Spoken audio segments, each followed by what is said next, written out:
Digamos este último versículo a la cuenta de 3, fuerte, con convicción, todos aquí en la iglesia. 1, 2, 3. Ni lo alto, ni lo profundo, ni cosa alguna en toda la creación podrá apartarnos del amor que Dios nos ha manifestado en Cristo Jesús, nuestro Señor.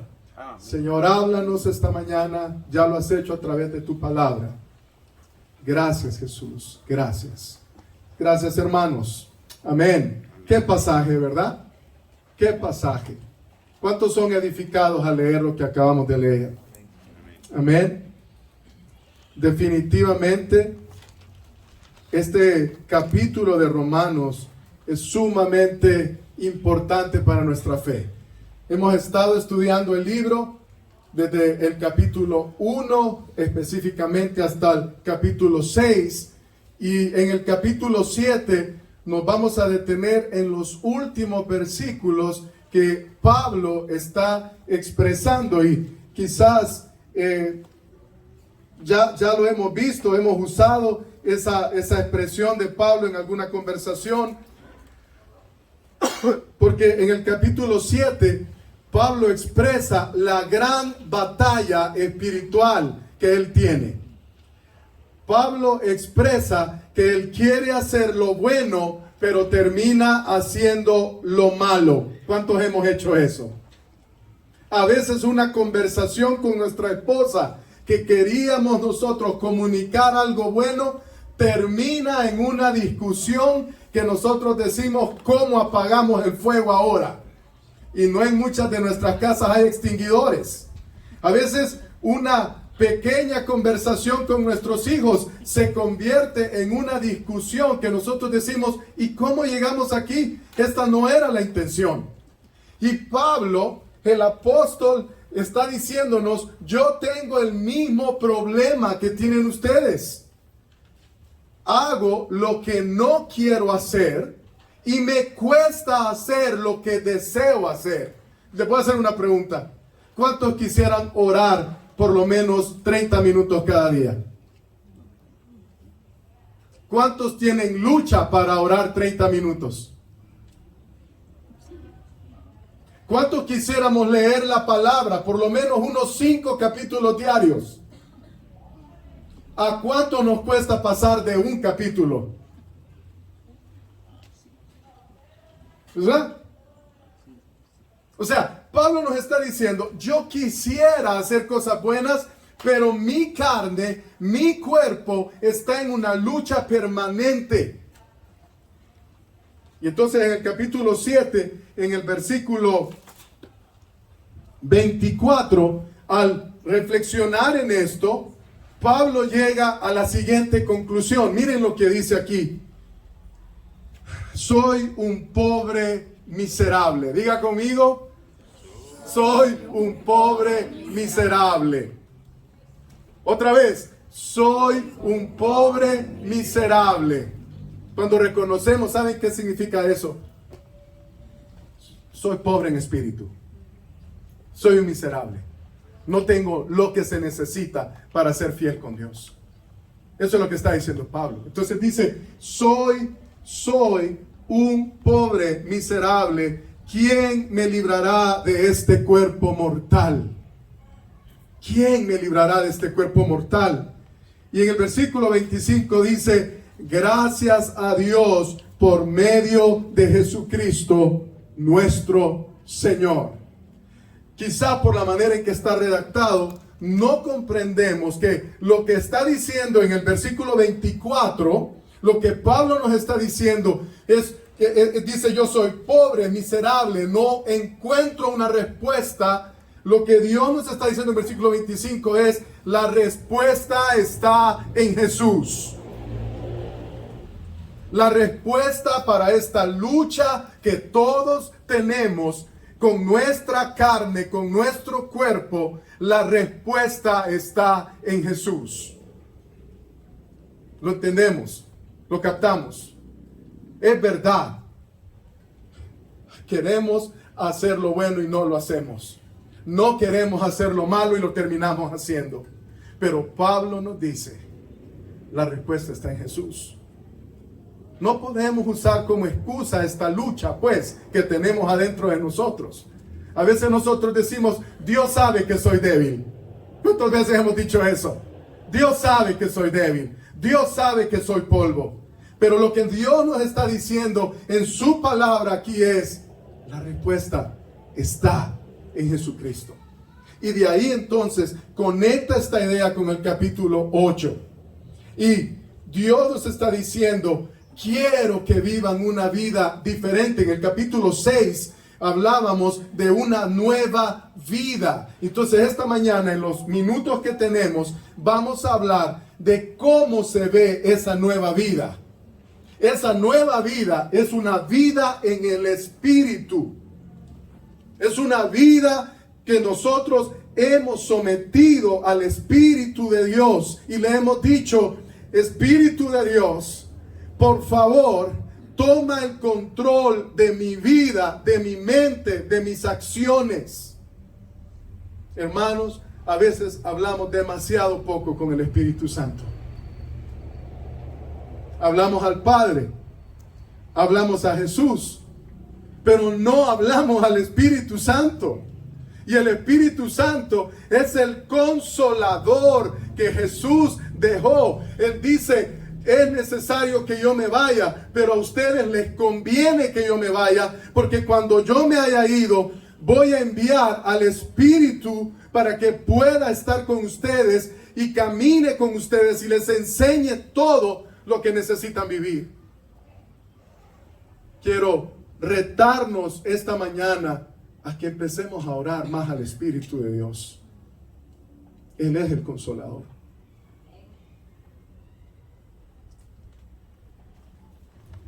Entonces Pablo nos va a ir mostrando, recuerden que toda esta carta Pablo la escribe en un lenguaje legal. Y él está dando las razones específicas, la base, el fundamento para toda nuestra fe del capítulo 1 al capítulo 7. Y en el capítulo 8, él nos está diciendo, ahora que han entendido cómo funcionan las cosas, han sido justificados, han sido santificados, ahora así se debe de vivir la vida cristiana. Y lo primero que nos dice en el versículo 1 del capítulo 8 dice, por lo tanto, ya no hay ninguna condenación para los que están unidos a Cristo Jesús. Entonces miren, nuestro anhelo a través de este estudio es que entendamos el Evangelio. Cuando nosotros leemos un versículo así, deberíamos saltar de la alegría y gritar. ¿Saben eso, iglesia? Cuando yo leo que aquí dice, por lo tanto ya no hay ninguna condenación para los que están unidos a Cristo Jesús, deberíamos saltar de la alegría. Todos los pecados que nosotros cometimos y todos los pecados que vamos a cometer han sido perdonados y ya no tengo ninguna condenación. Mi vida era un desastre y yo la he compartido con ustedes abiertamente. Mi vida era un desastre.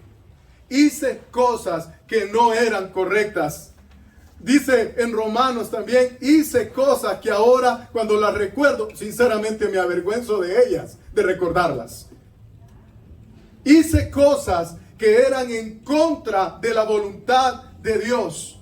Y por muchos años caminé con un peso terrible en mi vida.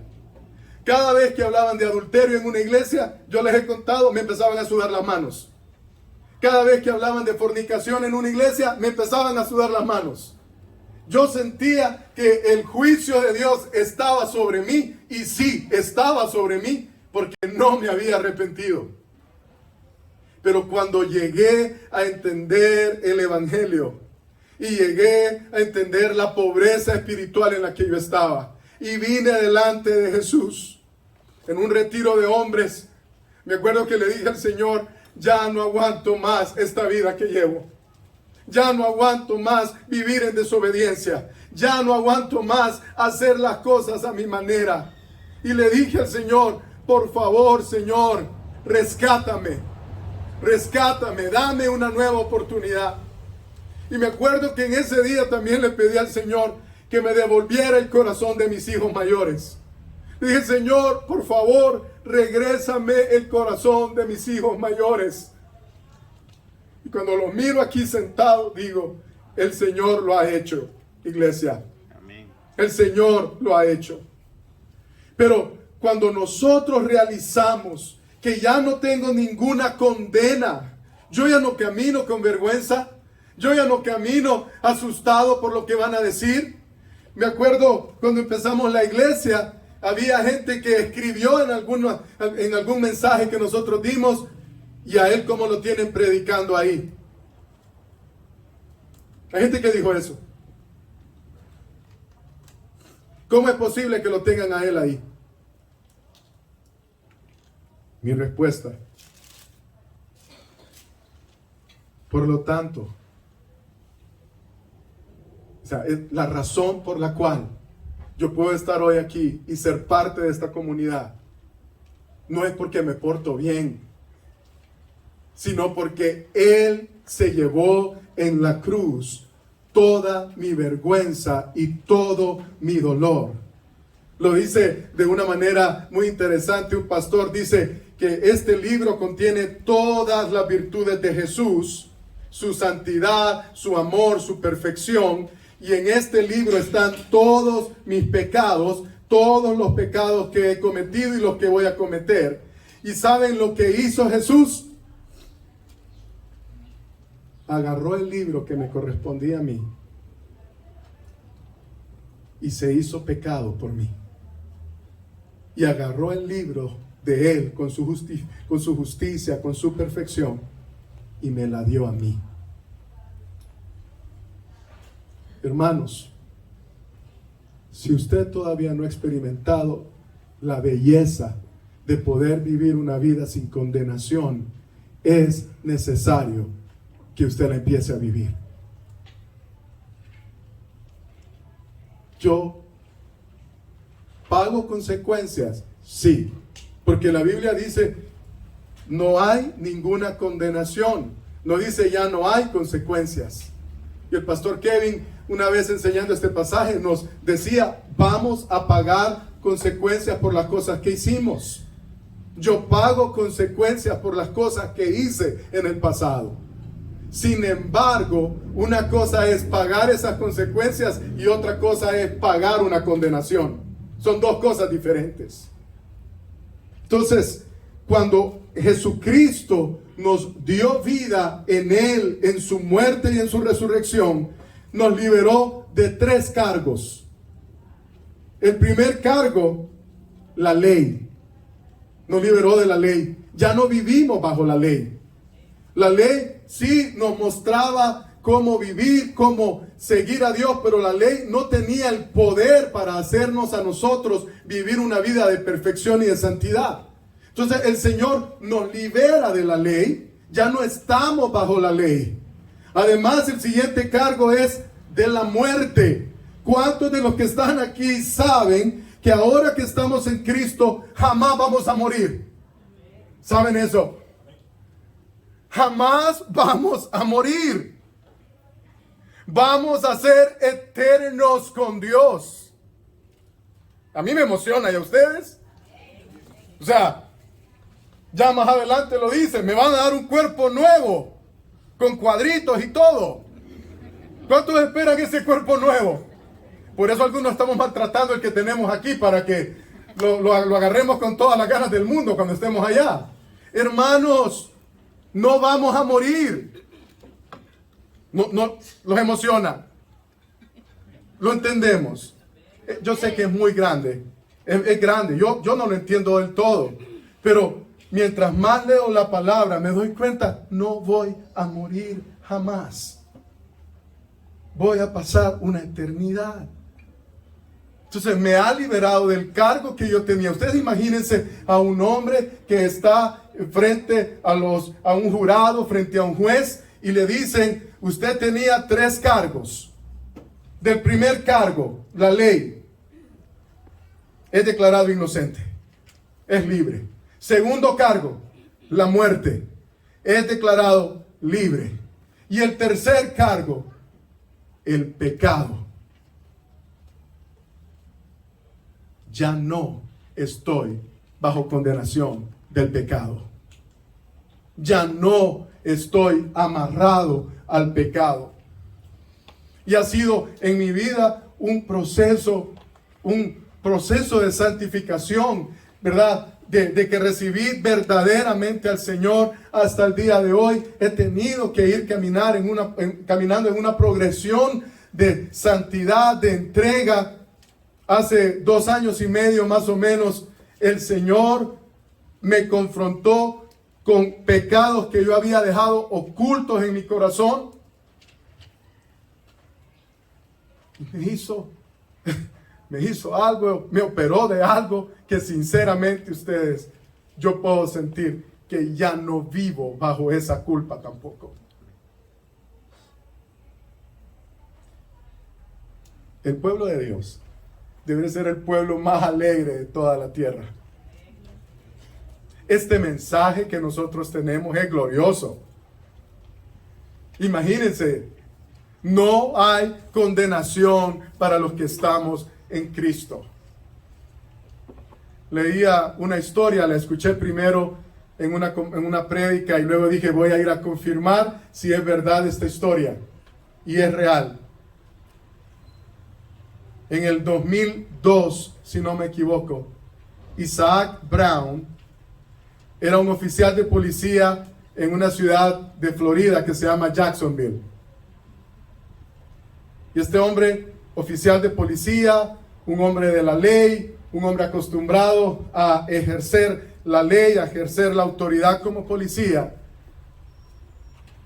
recibió una noticia cuando estaba en su casa. Y este hombre cuenta que primero llegó su oficial, su jefe inmediato. Después miró que llegaba el capellán de los policías. Y cuando miró al capellán, dijo, algo pasó. Es algo grave. Y le dice, ¿qué ocurre? Le dicen, Isaac,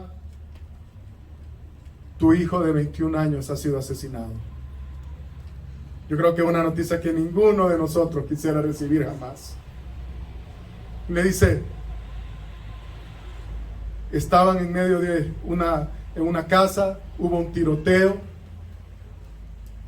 Él y su amigo estaban ahí divirtiéndose, jugando videojuegos, cuando otro hombre empezó a disparar. Y estos 2 muchachos cayeron. Este oficial de policía cuenta que en ese momento se le vinieron todos los recuerdos de su hijo. Desde que era pequeño. Y en la entrevista presentan los videos del muchacho creciendo, jugando basquetbol, él apoyando a su hijo. Le dijeron, fue asesinado. El asesino, de nombre Takoya Craner, abrió fuego contra estos 2 muchachos. 3 años después vino el juicio. E Isaac Brown fue para encarar al asesino de su hijo. Y él cuenta que cuando él iba a entrar a ese lugar, él iba con toda la cólera, con toda la ira, diciendo, hoy sí vas a pagar por todo lo que has hecho con mi hijo, por todo lo que nos hiciste, por lo que nos quitaste. Y cuenta que cuando lo vio, en lugar de ira, empezó a sentir compasión por este hombre. Y él dice, lo miré que se parecía hasta mi hijo, nada más que más grande, dice. Y en lugar de ira, empecé a sentir amor por este hombre. Y él dice que él empezó a cuestionarse como, ¿qué me pasa? Yo he sido un hombre de la ley todo el tiempo, un hombre que aplica justicia. Él lo que merece es mi odio por lo que me quitó, por lo que me hizo. Y sin embargo, lo que estaba sintiendo era amor. Pasaron los años. A Takoya lo condenaron a una cadena perpetua. Y este hombre seguía sintiendo en su corazón, Isaac Brown seguía sintiendo, yo debo escribirle una carta a este hombre, yo debo escribir una carta. Y él cuenta que muchas veces se puso a escribir la carta, pero la botaba porque no hallaba qué decir. Finalmente le escribió una carta. Y en la carta le pedía un favor. Le dice, tú me quitaste, Takoya, lo más querido que yo tenía. Te puedo pedir un favor. Puedes llenar el espacio de mi hijo, ahora siendo tú mi hijo. Puedes llenar los zapatos de Isaac Jr., se llamaba el niño, para que usted ahora sea mi hijo, le dice. Pasaron semanas y aquel hombre desde la prisión le respondió una carta. Y le dijo, yo había estado orando a Dios, que si Él era real, que si Él quería que yo me entregara, que usted hiciera contacto conmigo. Y cuando recibí la carta, me di cuenta que Dios me estaba hablando. Y sí, quiero ser su hijo.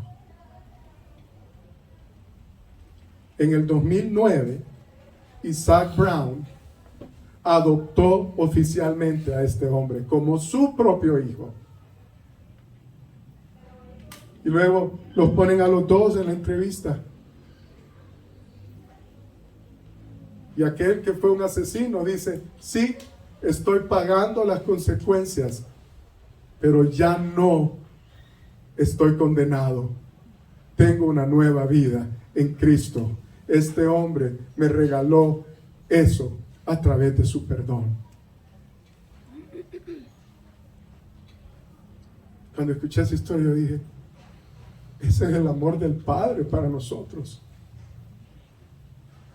Ese es el amor del Padre, porque la segunda verdad, y tenemos que avanzar, es que ahí en Romanos 8 del 2 al 4 nos dice que el Padre tuvo que solucionar este problema porque la ley no la podía solucionar, y solucionó este problema eterno que tenía la humanidad enviando a su propio Hijo para que muriera por cada uno de nuestros pecados. Cuando estudiamos la vida de Moisés, ¿se acuerdan de aquel concepto de el Passover o la Pascua? Lo que ha hecho el Señor con nosotros es que miró todos mis pecados y dijo, esto es demasiado, Cristian, jamás va a poder pagar esto. El único que puede pagar por la maldad de Cristian es mi propio Hijo. Y me cubrió con la muerte de Él. Y ya no mira mi pecado, ya no mira su pecado, pero mira a su Hijo en lugar de nuestra maldad. Es un sacrificio suficiente. La justa demanda de Dios ha sido satisfecha por la muerte del Cordero Perfecto. La tercera cosa que nosotros vemos en este pasaje es que hay dos tipos de mente, ¿verdad? Una mente pecaminosa y una mente en el Espíritu. Tenemos la opción de vivir una vida diferente cuando nosotros tomamos la decisión de caminar en relación cercana con el Espíritu Santo. Hermanos, ¿quién gobierna nuestros pensamientos? ¿Quién controla nuestros pensamientos? Nosotros debemos fijar nuestra mente en las cosas de arriba y no en las de la tierra, donde está Cristo sentado a la derecha del Padre. Tenemos la opción de una mente en el Espíritu. Además, el número 4 que quiero dejar para ustedes es la invitación a vivir entonces una vida en el Espíritu. ¿Cómo se vive una vida en el Espíritu? ¿Cómo se vive? Un sometimiento al señorío de Jesucristo. Número 1, un sometimiento al señorío de Jesucristo. ¿Cómo se vive la vida en el Espíritu? Se vive adentro de una comunidad de fe.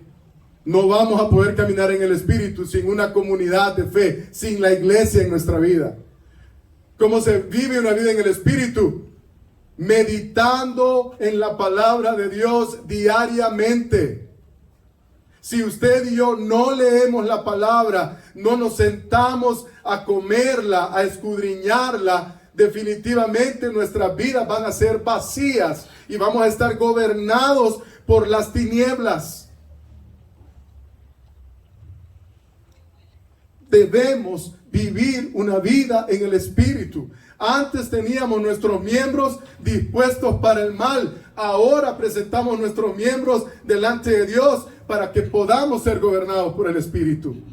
Número 5. Y esto para mí es hermoso.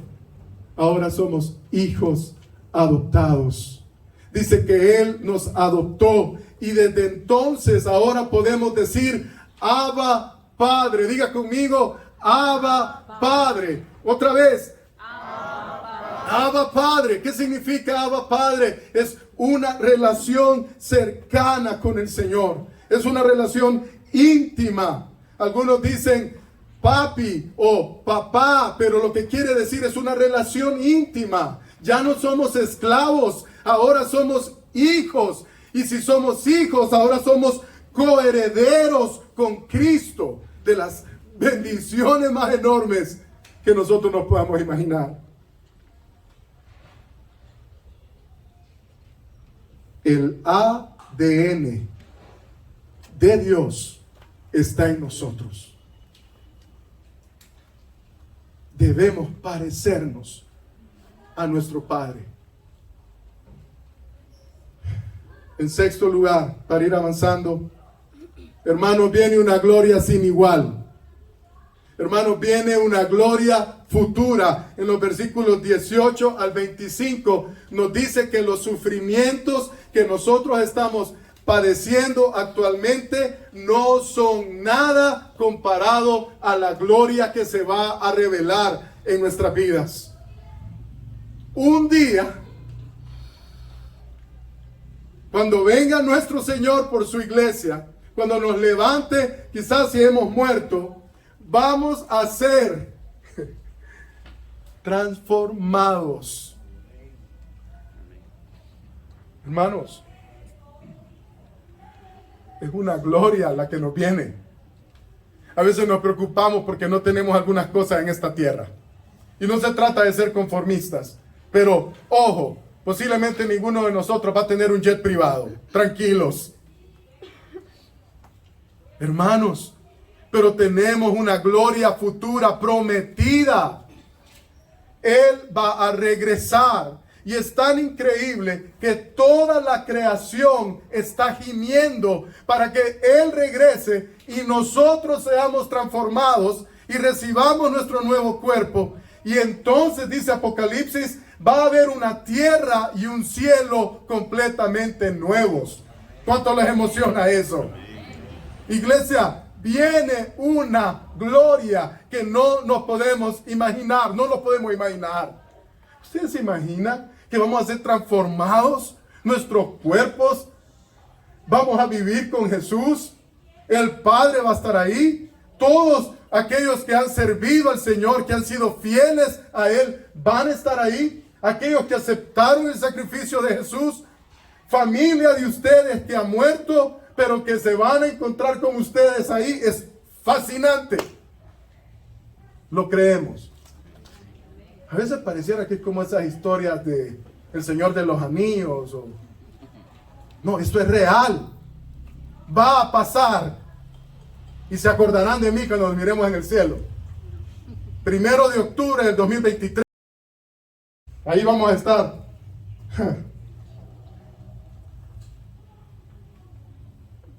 La creación va a ser transformada. Apocalipsis 21:1, vendrá un cielo y una tierra nueva.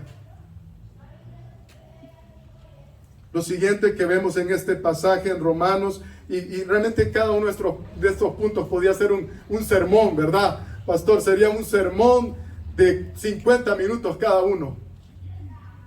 Pero lo otro que vemos es la ayuda del Consolador.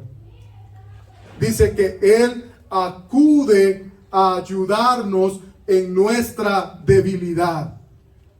Hermanos, el Espíritu Santo acude a ayudarnos cuando estamos sintiéndonos débiles, cuando nos sentimos sin esperanza. Y además no solo va a ayudarnos, pero intercede por nosotros con gemidos indecibles. O sea, el Espíritu Santo intercede y le dice al Padre: esto es lo que Cristian quiere pedir, esto es lo que Vinicio quiere pedir, esto es lo que a él le conviene pedir. Y el Espíritu Santo intercede. O sea, a mí me deja con la boca abierta eso. No es que yo no voy a orar, no es que yo no voy a pedir, pero aun cuando yo pido y posiblemente mi petición es incorrecta, hermanos, hermanas, el Espíritu Santo va a orar por mí y ora por mí permanentemente. A mí me emociona. O sea, digamos, David, que es nuestro hijo menor, a veces quiere comer pastel ya cuando es bien tarde. Y él pide por ese pastel. Pero nosotros sabemos que si le damos ese pastel, no va a dormir y vamos a tener problemas. Entonces, de una manera amable, porque ese hombre es bien delicado, de una manera amable le hacemos entender que quizás en vez de pastel, mejor le conviene un vaso con agua, para que se duerma tranquilo. Y lo llevamos ahí por la conversación hasta que se toma el agua y se duerme. Algo así es lo que hace el Espíritu Santo con nosotros. De repente usted le está diciendo: Señor, por favor, dame una casa. Y el Señor sabe, si le damos una casa, Él no ha hecho los números, posiblemente va a tener problemas. No creo que conviene que tenga una casa ahorita. Padre, dale un lugar donde pueda vivir tranquilo, pero la casa no se la deja ahorita. De repente usted dice: quiero un carro para moverme con libertad. Y el Espíritu Santo dice: sí, está bien, libertad, pero este tipo, si le damos libertad, va a agarrar barco. Mejor no le damos un carro, una bicicleta. Así funciona. O posiblemente el Señor dice: ya anduvo 5 años en bicicleta, ha sido fiel, ha cambiado los neumáticos cuando los tiene que cambiar, ha mostrado fidelidad. Yo creo que ahora es tiempo de algo más para él. Padre, le podría dar un carro para que se mueva. Así funciona el Señor. El Espíritu Santo intercede porque no sabemos cómo pedir. No sabemos cómo pedir. Muchas veces pedimos en contra de la voluntad de Dios. Pero el Espíritu Santo sí sabe lo que necesitamos y Él intercede por nosotros. Eso es maravilloso.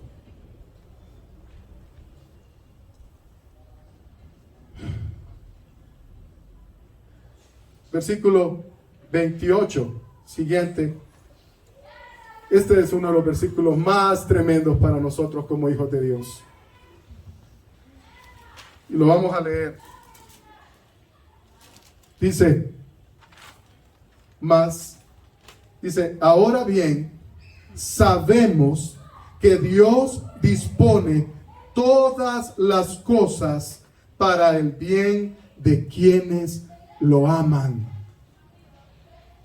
Esta es una promesa tremenda. Diga conmigo: yo nunca pierdo. Claro, con confianza. Dígalo otra vez, yo sé que tienen calor. Yo también. 1, 2, 3. Yo nunca pierdo. No en los partidos, Marcelo, porque ayer empataron 1-1. Queríamos un gane, pero ni modo. Hay unos que perdieron anoche. Algunos siempre pierden en las potras. Pero esto es distinto. Aquí lo que nos dice es, todas las cosas trabajan, cooperan para bien, para los que estamos en Cristo Jesús. Nunca perdemos. Para los que estamos en Dios, los problemas no son el final de nuestra vida. Una enfermedad no es el final de nuestra vida. Una tragedia no es el final de nuestra vida. Es un paso en el cumplimiento de la voluntad de Dios en nosotros como sus hijos. Miren, hermanos, no es fácil comprender esto cuando estamos en medio del dolor. Es fácil decir esto posiblemente cuando ya hemos cruzado al otro lado.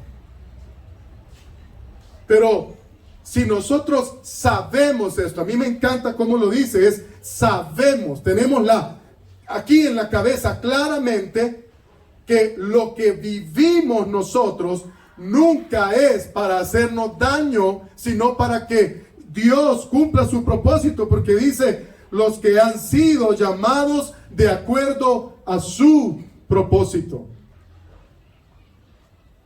Miren, en el 2012 yo vine a Ciguatepeque, quebrado, con una familia destruida, en medio de una crisis familiar terrible.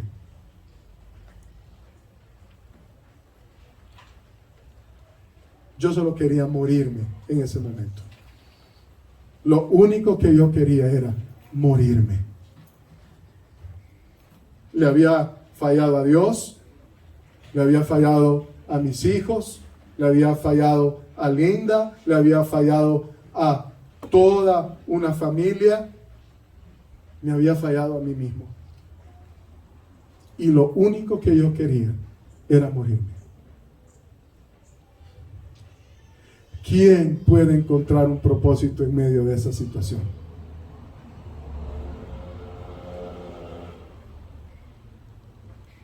Me acuerdo que estuve unos días ahí en el seminario bíblico, en uno de los cuartos arriba del comedor, y cuando estaba ahí yo decía, hoy sí ya mi vida se acabó, no tengo nada más, ya perdí todo, tengo 38 años, ¿qué voy a hacer con mi vida? Ya la desperdicié.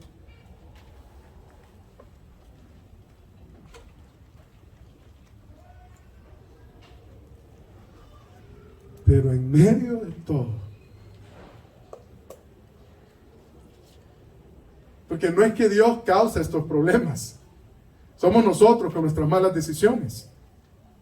Pero Dios es tan fiel, ustedes, que agarra nuestro desastre, que agarra el relajo de nuestras vidas y la vuelve un instrumento para el cumplimiento de sus propósitos en nuestra vida. Si no me hubiera venido a Ciguatepeque, no hubiéramos empezado nunca el ministerio de Serve Hope. Si no me hubiera venido a Ciguatepeque, nunca hubiéramos empezado esta iglesia. Si no me hubiera venido a Ciguatepeque, muchas cosas que han pasado, conocerlos a ustedes, que ahora son parte de mi vida, no hubiera pasado. Porque Dios tiene una manera de que los desastres de nuestra vida, no sé cómo lo hace, pero los alinea con sus propósitos ustedes. No quiero que usted diga, pues voy a hacer un macaneo a ver qué me sale, perdón la expresión, me van a regañar cuando esté almorzando. Tal vez no quiero que usted diga, pues voy a hacer un desastre para ver cómo Dios resuelve mi desastre. No, no es así. Pero yo les puedo decir, qué rico está el aire ahorita allá, ¿verdad? Bueno, el espíritu. Para que vean, para que no se desesperen, porque de seguro es bueno lo que estamos diciendo. Iglesia, Dios puede usar tu pasado, tus desastres, para la gloria de Él y cumplir sus propósitos.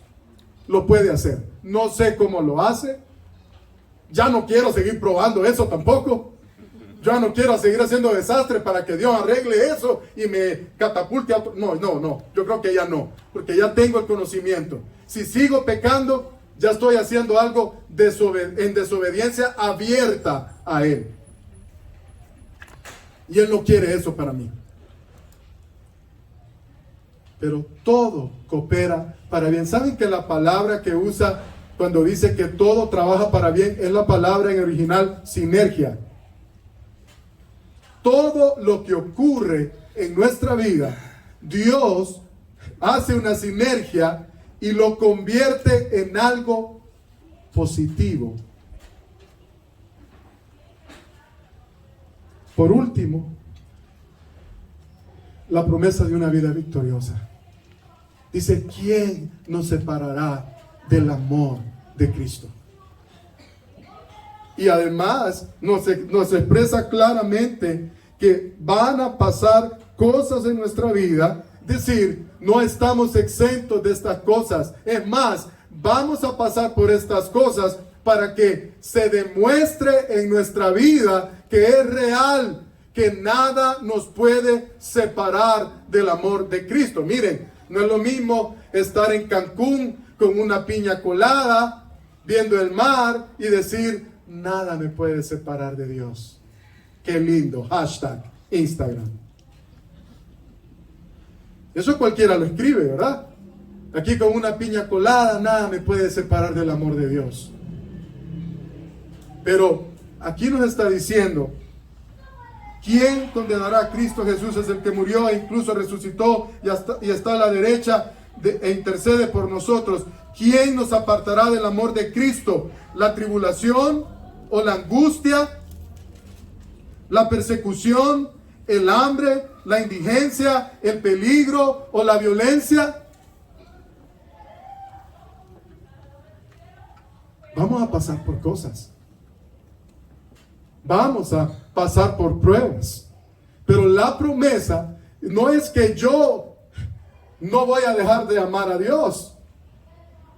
La promesa es, Él nunca me va a dejar de amar a mí. Hay una diferencia. Porque cuando pasamos por problemas, nosotros nos olvidamos de Dios. Nosotros decimos, ¿y a dónde estaba Dios? ¿Y a dónde estaba Dios?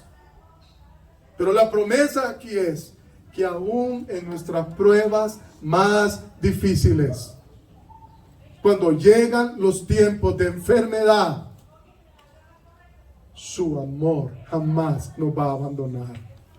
Su amor jamás nos va a abandonar. Por eso dice, pues estoy convencido, dice Pablo. Es decir, lo he probado. Estoy claro con esto, dice Pablo. No tengo ninguna duda de esto. Por eso dice, estoy convencido de que ni la muerte, ni la vida, ni los ángeles, ni los demonios, ni lo presente, ni lo porvenir, ni los poderes, ni lo alto, ni lo profundo, ni cosa alguna en toda la creación podrá apartarnos del amor que Dios nos ha manifestado en Cristo Jesús. Amén. Amén. Deberíamos de gritar de la alegría, porque ese amor, miren, yo no entendía esto. Yo no puedo hacer nada más para que Dios me ame más de lo que me ama hoy. No puedo hacer nada malo que diga a Dios, ya no, si Cristian, te di demasiadas oportunidades, yo ya no te amo.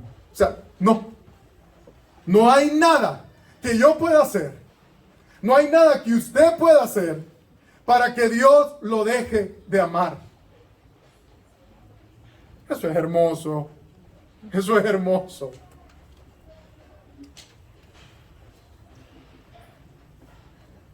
Y sin embargo, muchas personas no sienten este amor. Y aún adentro de la iglesia están huérfanos, sin padre. No pueden decir Abba Padre, como dice Pablo.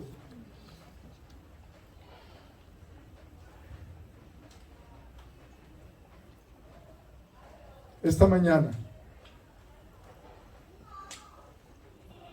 ¿Cuántos estamos entendiendo esto? Amén.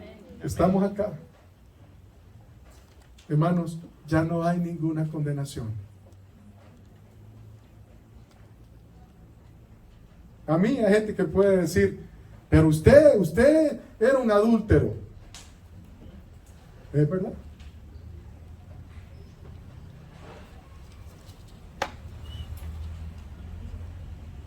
Hubo un tiempo que yo quería como cuidar mi historia. Quería cuidar mi reputación. Que no me preguntaran mucho. ¿Sí? Eso era. Pero Él me ha justificado. Amén. Ya no soy lo que era antes. Ahora estoy en Cristo y soy una nueva criatura. Y las cosas viejas ya pasaron y todas son hechas nuevas. Hermanos, cuando nosotros experimentamos la gracia salvadora, y miren, la Biblia expresa en Apocalipsis, en Ezequiel, que Satanás es el acusador. Y muchas veces Satanás quiere venir a recordarnos nuestros pecados del pasado, ¿verdad? Y dice, Vinicio, si vos te acordás que hiciste aquello. Y es el abogado acusador. Y Jesús se para y dice, no, es verdad, pero yo ya pagué por él. Así que él está declarado justo. Ya no debe nada. ¡Wow! Deberíamos de saltar de la alegría, ¿me entienden? Nunca más las cosas que yo hice, el Señor no me las va a venir a preguntar el día del juicio. Estoy perdonado. El pasado, la manera en que yo viví, que era en contra de Dios, esa mente que aparece ahí, pecaminosa, que dice que no agrada a Dios, pero ya no. Ahora tengo libertad total. Iglesia, empecemos a vivir bajo esta verdad, por favor. Empecemos a vivir. Hoy vamos a tomar la Santa Cena, ¿cierto? Y muchas veces la Santa Cena es un momento como de crisis. La tomo, no la tomo, pero es que ayer hice esto. Eso no debería de ser eso, la Santa Cena para nosotros. Sí debemos examinarnos, sí debemos revisarnos. Pero es que la salvación no se pierde. No tuvimos tiempo para hablar de la predestinación, ese va a ser otro mensaje, pero Él ya decidió perdonarnos. La Santa Cena debe ser un momento donde usted y yo entramos y decimos, hoy recordamos tu sacrificio, por el cual ya no hay ninguna condenación. Porque es por el sacrificio de Él y no por mis obras. Miren, para terminar, vayan conmigo a Romanos 5:1, que lo dice también.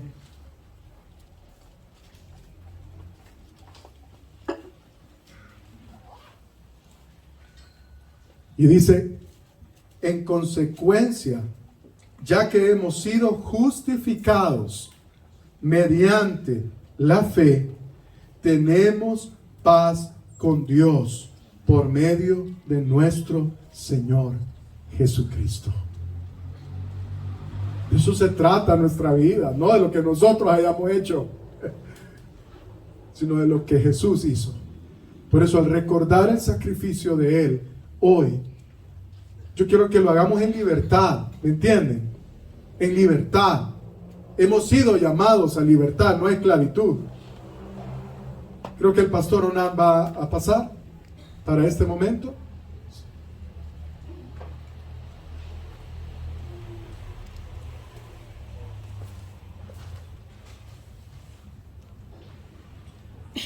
Dios está de nuestra parte. Amén.